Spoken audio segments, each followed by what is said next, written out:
सुबह का समय था। गांव में हल्की धुंध फैली हुई थी और दूर मंदिर की घंटी की मधुर आवाज गूंज रही थी।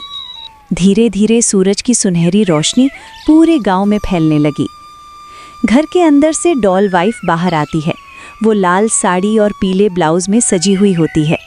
वो उगते सूरज की ओर हाथ जोड़कर प्रार्थना करती है और फिर आंगन की सफाई में लग जाती है। वो झाड़ू लगाकर आंगन साफ करती है, फिर पानी छिड़ककर जमीन को समतल करती है।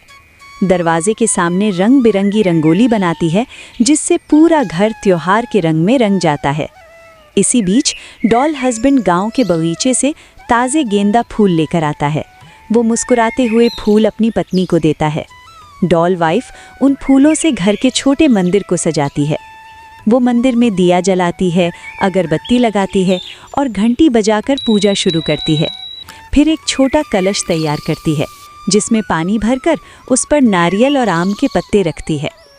पूजा के बाद वो शांत मन से भगवान के सामने बैठकर प्रार्थना करती है। इसके बाद वो रसोई में जाती है और नवरात्रि का व्रत भोजन बनाने की तैयारी शुरू करती है। वो आलू धोकर काटती है, चूल्हा जलाती है और घी में जीरा व हरी मिर्च डालती है।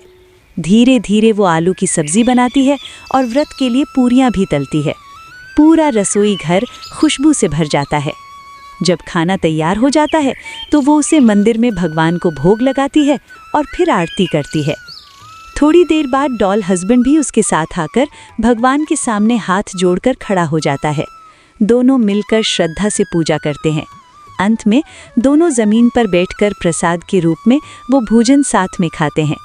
उनके चेहरे पर शांति और संतोष साफ दिखाई देता है। इस तरह एक छोटे से गांव में सादगी और श्रद्धा के साथ नवरात्रि का पावन दिन मनाया जाता है।